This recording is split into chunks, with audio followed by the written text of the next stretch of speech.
Welcome to my home office, which since last June 30th when I retired is now functioning as my home office, but more importantly, the repository of my baseball stadiums or my baseball stadium museum, if you will. Not everyone is totally turned on by stadiums. I happen to be one of those lucky souls who have been for the last 71 years.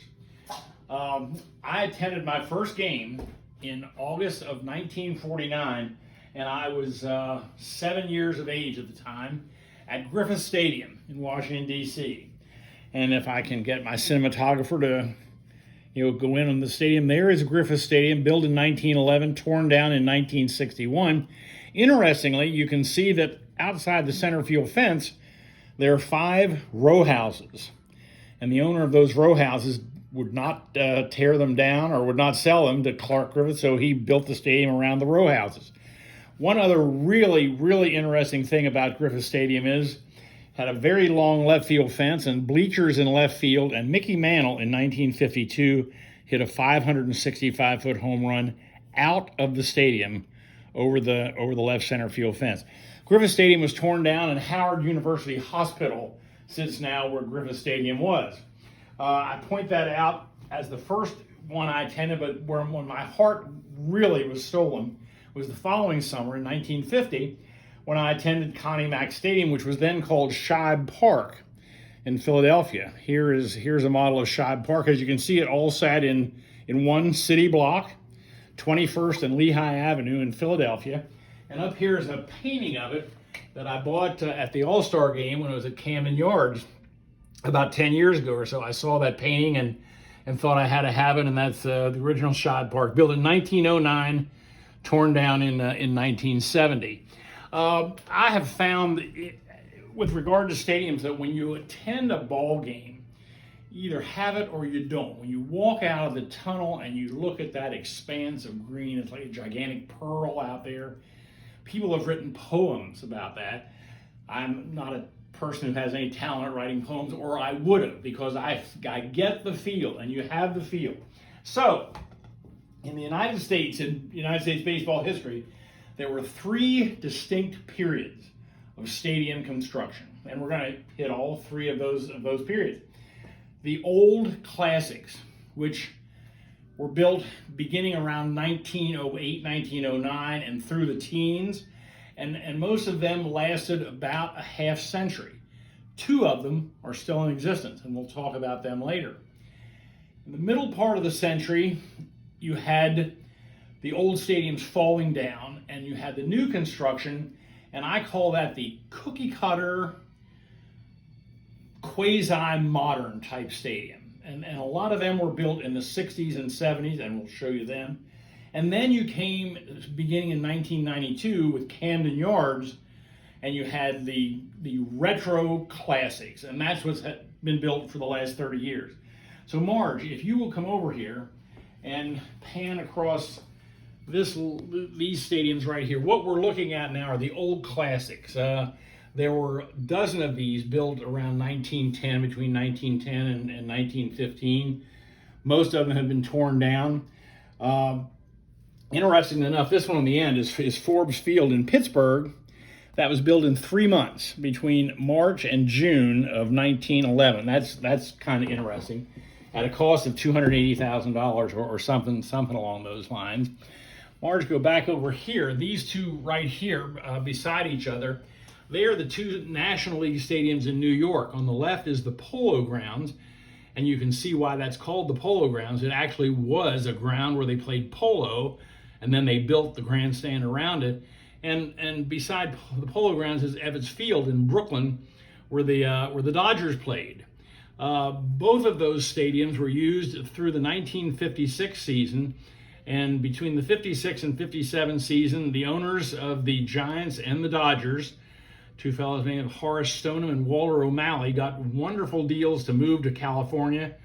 The Dodgers moved to Los Angeles, and the Giants moved to San Francisco, and New York did not have a National League team for 6 years until the Mets started in 1962. So these are your classics.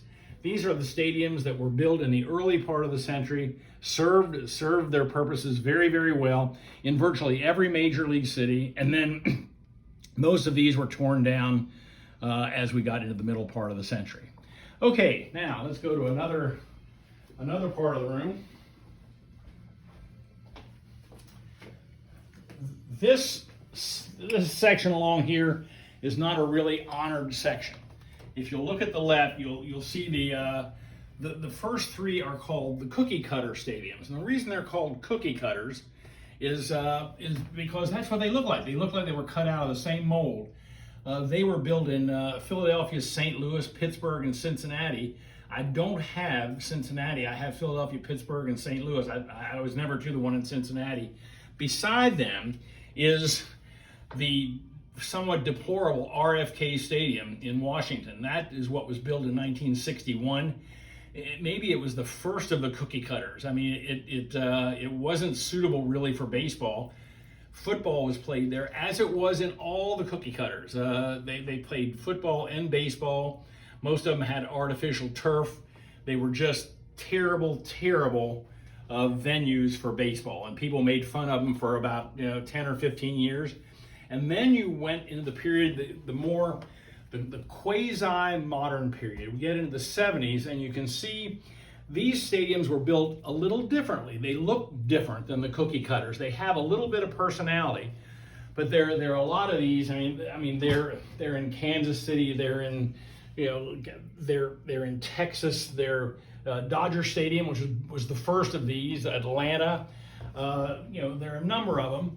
And they were built in the 70s to sort of succeed the cookie cutters and do something a little different, but they didn't really, have it really done perfectly. So we come now to the retro classics, and that is in 1992, and that's Camden Yards.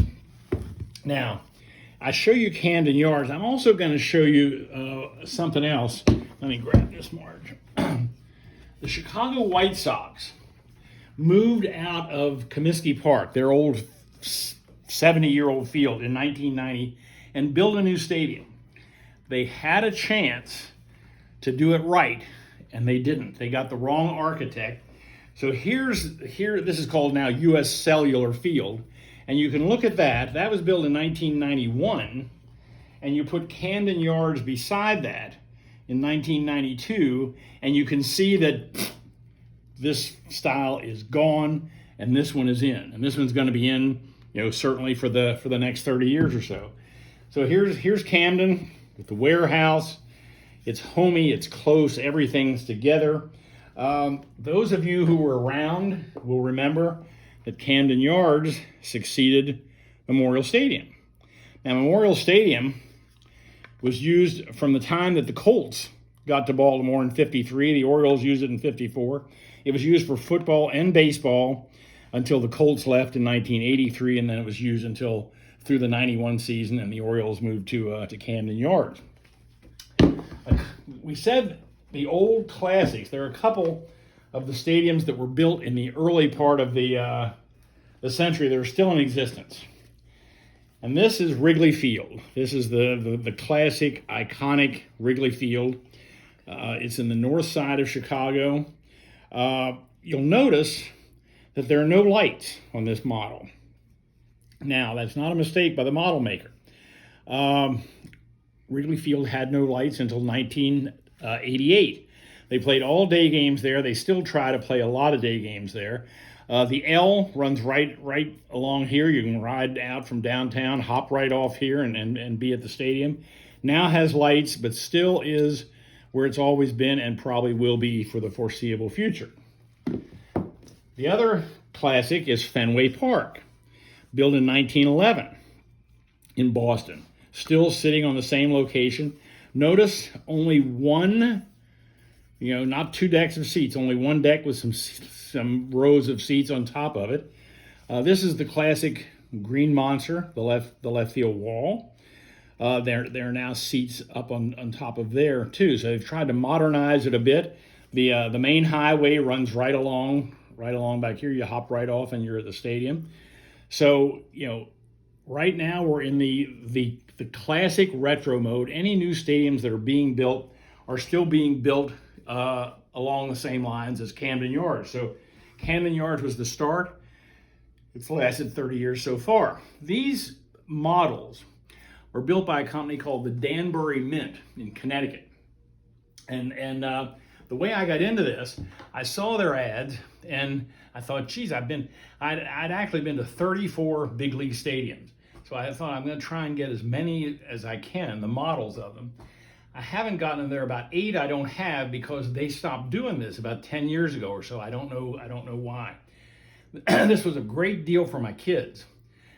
These models cost about $120. What a great idea. You know, what do you get Dad for Father's Day and birthday and Christmas? Nobody ever knows what to do, so you get a necktie or something. This way the 3 kids would split the cost of one of these models, so it was $40 each. They didn't have to worry about what to get Dad for Father's Day. Along those lines, since we're talking about the Danbury Mint, this has nothing to do with stadiums. However, I did want to show you this car. This is a 1949 Ford convertible, and the Danbury Mint does this. I mean, they're really good. I mean, they actually have the spare tire and the trunk and everything is really kind of interesting. I saw this on one of their ads.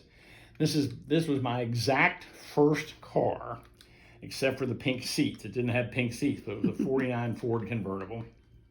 Interestingly enough, this model cost $125. When I bought the car, it cost $150. That's not right. It cost $200. So model was $125, car was $200. I borrowed the $200 from my dad. I paid it back over the next summer, $25 a week. I worked for a plumber laying pipe, and I was digging ditches for a school that was being built. And at the end of the week, my paycheck, it wasn't a check, it was a pay envelope, and it was $37.50. And when I would get home on Friday afternoon, he was there to extract his $25 from my pay envelope. So I had to make $12.50 go a long way the summer between my junior and senior years in high school, which was the summer of 1958. So the Danbury Mint does wonderful things. Why they stopped these stadiums, I don't know. But it has been a lifetime interest of mine. Hopefully this was oh, I missed one thing, Marge. You let me miss one thing. I know. Come on over here.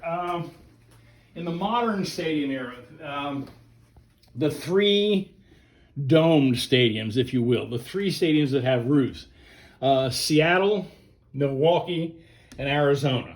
They all have roofs for very good reasons. It rains a lot in Seattle, it's cold in Milwaukee, and it's hot in Arizona. So these function well. They're sort of in a class by themselves. They don't really fit in with any of the others, but they work. And when the roofs are open, they're really nice. You can see they're built like the new classic retros on the inside, but they do have the roofs. So thank you for visiting. I hope that you learned something about stadiums. If you have any questions, I'm always happy to answer them. And thank you to my cinematographer for doing such a wonderful job. You're welcome. Okay, goodbye.